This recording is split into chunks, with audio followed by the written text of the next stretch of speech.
Halo semuanya, perkenalkan nama saya Laura Claudia. Pada kesempatan kali ini, saya akan mempresentasikan mengenai penerapan teknik voting dan negosiasi dalam pengambilan keputusan kelompok dengan studi kasus pemilihan supplier bahan baku pada PT Unilever Indonesia. Metode ini akan digunakan adalah Borda Count, Copeland Score, Nash Bargaining Solution atau NBS, dan Kalai-Smorodinsky Solution atau KSS. PT Unilever Indonesia merupakan perusahaan manufaktur yang memproduksi berbagai kebutuhan rumah tangga dan personal care. Dalam menjaga kualitas produksinya, perusahaan perlu memilih supplier bahan baku yang tepat berdasarkan berbagai kriteria seperti harga, kualitas produk, ketepatan pengiriman, kapasitas produksi, dan pelayanan. Permasalahan muncul karena setiap divisi dalam perusahaan memiliki preferensi yang berbeda terhadap supplier yang tersedia. Oleh karena itu, diperlukan metode pengambilan keputusan kelompok yang mampu menghasilkan keputusan yang objektif, adil, dan dapat diterima oleh seluruh pihak yang terlibat. Pada studi kasus ini terdapat beberapa calon supplier yang akan dievaluasi. Setiap manajer memiliki sudut pandang dan prioritas yang berbeda dalam menilai supplier. Akibatnya, sering terjadi perbedaan pendapat dalam menentukan supplier terbaik. Tujuan dari penelitian ini adalah menentukan supplier terbaik yang dapat dipilih perusahaan dengan menggunakan metode voting dan negosiasi kelompok. Dalam penelitian ini terdapat 4 alternatif supplier, yaitu PT Kimia Nusantara sebagai supplier A, PT Surya Chemical sebagai supplier B, PT Global Ingredient sebagai supplier C, dan PT Prima Material sebagai supplier D. Supplier-supplier tersebut akan dievaluasi berdasarkan 5 kriteria, yaitu harga, kualitas produk, ketepatan pengiriman, kapasitas produksi, dan pelayanan supplier. Kelima kriteria tersebut dianggap mewakili kebutuhan perusahaan dalam memilih supplier terbaik. Tim pengambilan keputusan dilakukan oleh 3 pihak yang mewakili divisi penting dalam perusahaan. Pihak pertama adalah manajer produksi yang berfokus pada kelancaran proses produksi. Pihak kedua adalah manajer purchasing yang berfokus pada aspek pembelian dan biaya. Pihak ketiga adalah manajer quality control yang berfokus pada kualitas bahan baku yang diterima. Ketiga pihak ini akan memberikan penilaian terhadap seluruh supplier. Slide ini menunjukkan ranking yang diberikan oleh masing-masing decision maker. Manajer produksi menempatkan supplier C pada posisi pertama, manajer purchasing memilih supplier B sebagai pilihan utama, sedangkan manajer quality control juga menempatkan supplier C pada posisi pertama. Data ranking inilah yang akan digunakan sebagai dasar perhitungan metode Borda Count dan Copeland Score.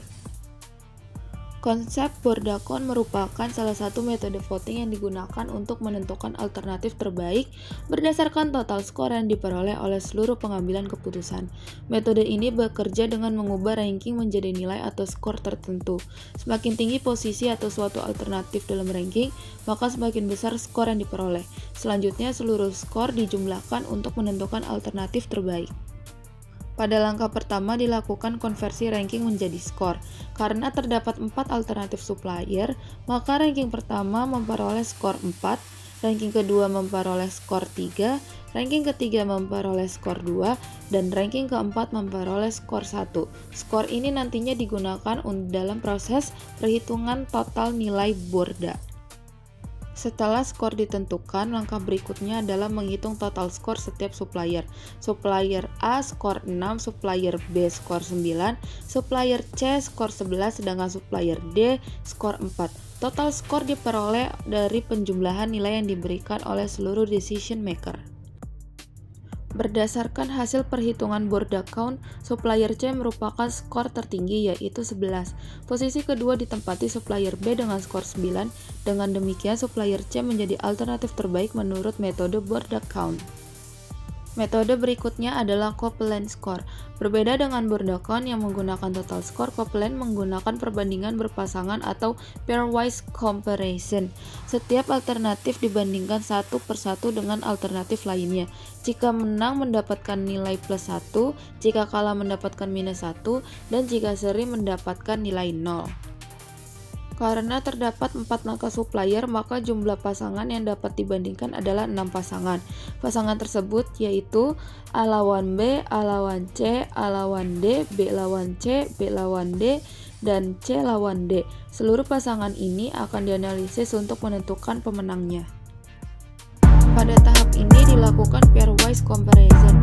Setiap pasangan dibandingkan berdasarkan preferensi ketiga manajer.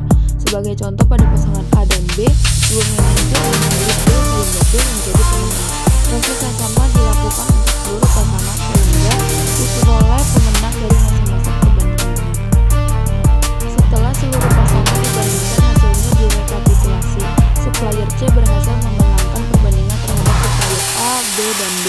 Supplier B memenangkan 2 perbandingan, sedangkan supplier A hanya memenangkan 1 perbandingan.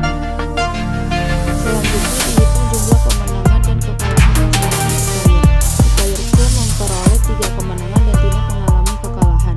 Supplier B memperoleh 2 kemenangan dan 1 kekalahan. Data ini digunakan untuk menghitung skor Copeland. Skor Copeland dihitung menggunakan rumus jumlah kemenangan dikurangi jumlah kekalahan. Hasil menunjukkan supplier C memperoleh skor 3, supplier B memperoleh skor 1, supplier A memperoleh skor -1, dan supplier D memperoleh skor -3. Berdasarkan metode Copeland score, supplier C menjadi alternatif terbaik karena memperoleh skor tertinggi yaitu 3. Konsep berikutnya adalah Nash Bargaining Solution atau NBS. Metode ini digunakan dalam proses negosiasi untuk mencari solusi yang memberikan keuntungan terbesar bagi seluruh pihak yang terlibat. Prinsip utama metode ini adalah memaksimalkan nilai Nash produk sehingga diperoleh solusi yang paling menguntungkan secara bersama. Pada metode NBS digunakan data utility untuk masing-masing supplier. Nilai utility menggambarkan tingkat kepuasan pihak yang terlibat dalam suatu alternatif. Selain itu ditentukan juga disagreement point yang menentukan kondisi minimum yang masih dapat diterima oleh masing-masing pihak apabila negosiasi tidak mencapai kesepakatan. Setelah dilakukan perhitungan Nash produk, diperoleh hasil bahwa supplier C memiliki nilai terbesar yaitu 2000. Karena memiliki nilai Nash produk tertinggi, maka supplier C terpilih sebagai solusi terbaik berdasarkan metode NBS. Kalais-Morodinski Solution atau KSS merupakan metode negosiasi yang bertujuan menghasilkan pembagian keuntungan yang adil bagi seluruh pihak. Metode ini mempertimbangkan utility maksimum yang dapat dicapai oleh masing-masing pihak dan berusaha menjaga proporsi keuntungan secara seimbang. Setelah dilakukan perhitungan menggunakan metode KSS, supplier C memperoleh nilai tertinggi yaitu 0,8. Hasil ini menunjukkan bahwa supplier C memberikan proporsi keuntungan yang paling adil dan optimal bagi seluruh pihak yang terlibat dalam negosiasi. Berdasarkan hasil seluruh metode yang digunakan, yaitu Bode-Deacon, Copeland score, Nash Bargaining Solution, dan Kalais-Morodinski Solution, seluruh metode menghasilkan keputusan yang sama. Supplier C, yaitu PT Global Ingredient, selalu memperoleh nilai tertinggi dan menempati peringkat utama. Oleh karena itu, dapat disimpulkan bahwa supplier C merupakan alternatif terbaik yang direkomendasikan sebagai supplier bahan baku bagi PT Unilever Indonesia. Sekian presentasi yang dapat saya